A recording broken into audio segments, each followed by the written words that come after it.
Boom! Alright, let's go. Number 7, Bilgewater and Welcome back, ladies and Vandal gentlemen, to City. Lore of League of Legends. Bro, why is the volume always different with each video? I have to like adjust my headphones. My ears just popped. Talking about another pair of city-states today, Yep. covering Bilgewater and Vandal City. Mm-hmm. Let's get right to it then. Enjoy.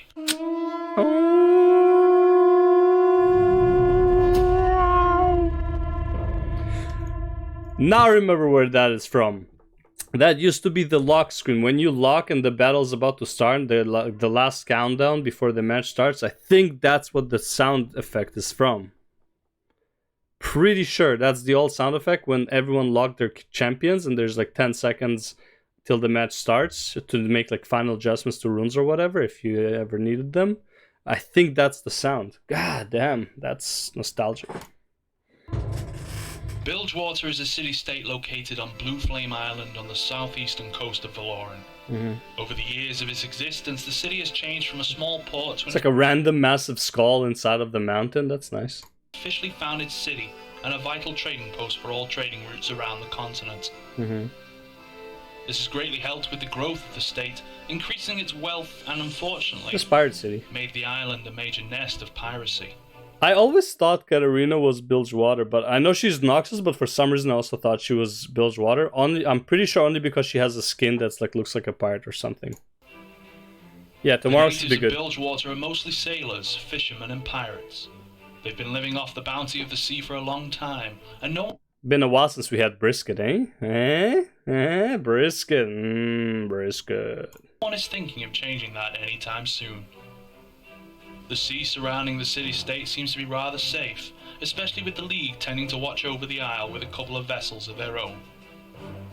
But of course you can't watch over every bit of sea. Once you leave the borders of Bilgewater, you're on your own. Yeah, maybe.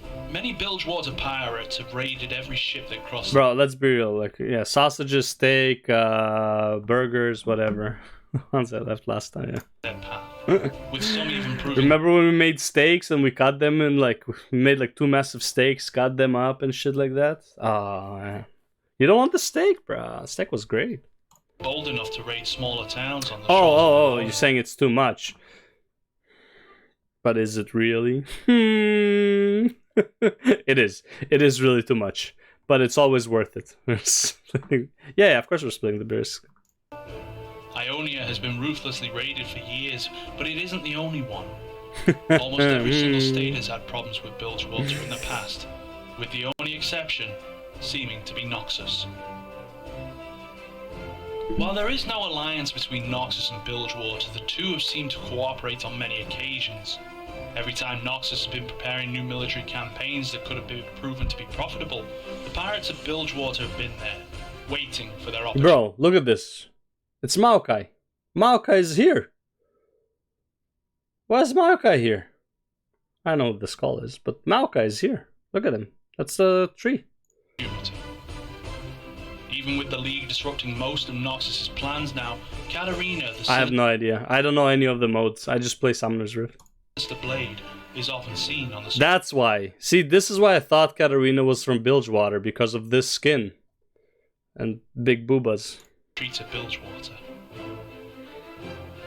The city-state is brutal and filthy, as everyone could expect from a pirate town. There's no law, no unity, and if you're wanting to survive, you should be carrying a knife, sword, or gun. Or both. Preferably, all of them. And if you're Gangplank, you carry a knife, a sword, a gun, a barrel, and some cannons. This guy carries like a fucking arsenal in his fucking socks. Alright, take it easy. Traditionally, warriors of Bilgewater tend to cook their weapons in drinks with the night before. Okay, go have your food, man. Nothing more than tradition. Weapons prepared in such a way can inflict powerful wounds and often spread diseases. Some of the Bilgewater citizens are not happy with the chaos on the island. Some of them would rather see the nation strong and united. Gangplank, the Saltwater Scourge, and Misfortune, the Bounty Hunter, seem to agree on that, as they both work on uniting Bilgewater society. While piracy doesn't make anyone too enthusiastic about cooperation with the people of Bilgewater, I swear, this is Jessica Rabbit going rogue. This is straight up Jessica Rabbit. Look at it. It's the big eyes, massive red hair, curves for days. If she needs to have, maybe she does. She needs to have the skin for Jessica Rabbit, and that would be 100% her. Like, there's no way it's not. Water. The Yordles of Bandle City seem to be especially reserved. This doesn't come as a surprise, seeing as how many Yordle ships have been raided in the past. But what is Bandle City, you might ask? What is Ruled by Bandle Mayor City? Dennis and Jadefellow to observe the way it works, an observer would have to pay attention to the way that the whole race lives. Yordles are far more social than humans, and they just love spending time together. Playing, talking, making fun of each other. They aren't as brutal as humans, and their mental health... Oh wait, is this where Timo is from? Okay, fuck Bandle City. Got them furries. No, this is Yordles. Is Timo a Yordle? He might be a Yordle. Because I don't know, like... He's a furry. Yordle is like Lulu. Vhagar is a Yordle. Is Kennen a Yordle or a furry? Maybe they're all the same. Some have more hair, some have less. Depends on their company. That means that you're... Oh, bro, I just realized. I remember when I said that Twitch needed to have like a rival, which was a cat, and I was like, oh, but they have Yumi. But it's like, they have Kennen. Kennen is a fucking cat.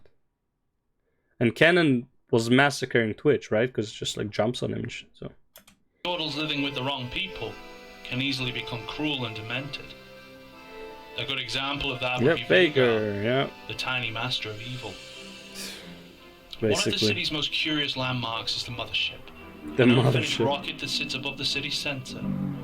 There are no records of its origin and nothing. Okay, so Timo is a Yordle. Okay, that's Poppy on the left, Timo on the right. The guys in the middle are nobodies. I believe. I don't recognize anyone. And Vhagar is at the top there. Oh, this is Rumble. Yeah, this is Rumble. Okay. Nothing would suggest why it exists. Some say Rumble it's how in the Yordles jungle. first arrived on Valoran. But nowadays the ship is merely a cultural icon. Many want to repair it and make good use of the rocket, but nothing except discussions is ever done. Once in the past, someone tried to abduct the mothership. Vhagar came up with the perfect plan, involving magical balloons and a horseshoe. But unfortunately, the plan had been foiled by a flock of birds that had accidentally been flying by. The birds flew past the mothership, cutting off Vhagar. Such weird lore. This is what I'm saying. This is why I hated Yordles, man. Like, they're so weird. Imagine your master plan's like a balloon and a shoe or some shit like that, and a horseshoe. And it's foiled by birds. And Vhagar's an evil master genius. Okay. Like, in what world? Maybe in like a kid's storybook, I guess. Vhagar's balloons in the process. Maybe that was the inspiration for Yordles. Vhagar attempted an escape, only to be shot down by Timo, the Swift Scout. While many consider Yordles goofy and helpless, his statement couldn't be further from the truth. Ruins the fun for everybody. Bandle City has a couple of renowned military formations, including 3 with champions that have trained in the League of Legends. The Meglin Commandos with Tristana, the Meglin Gunner. Scouts of the Mothership, a group of top recon specialists and deadly assassins, with the most ruthless and deadly of them all seeming to be Timo, who drains the life from his targets with deadly poison that he creates himself.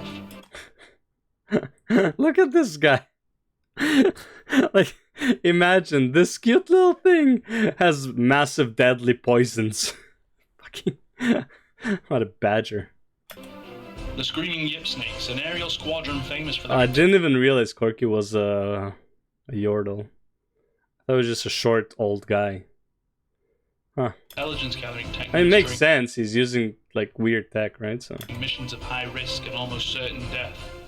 Amongst their ranks is Corky, the Deadly Bombardier. Deadly Bombardier. Of course, those are not all the champions the Yordles have representing them. Poppy. Very few could forget Poppy, the Iron Ambassador. Heimerdinger, the revered inventor. Okay, so Heimerdinger is supposed to be in Piltover, right? He's like the head of the invention committee or something like that. Until he's not. Rumble the Mechanized Menace, or Rumble Ziggs the the Menace. Explosive Fuck Expert. Ziggs. There are also Fuck a few Lulu. Yordle champions that don't live in Bandle City, such as Lulu the Phase Sorceress, or Kennen the Heart of the Tempest. Yeah, it's Ionia. They may be small and they may look adorable at times, but remember that they are deadly, and such a mistake has cost many their lives. And that's all I've got for you this time around. Let me know what you thought of the video by hitting that. That description at the end, but they may be cute and small, but they're deadly at times. Like it's like who you shook, you I'm dead. What the fuck? A like button and leave me your feedback in the comment section below. In the next episode, I'll be going over the last two of the city-states, Piltover and Freljord, as well as... Alright, there we go. Okay, so yeah, we got the last two cities, and then we're going into the champion histories. I can't wait. Alright, that's it for part 7. I'll see you in part 8 where he talks about Piltover and Freljord, and I listen and comment on random stuff. See you then.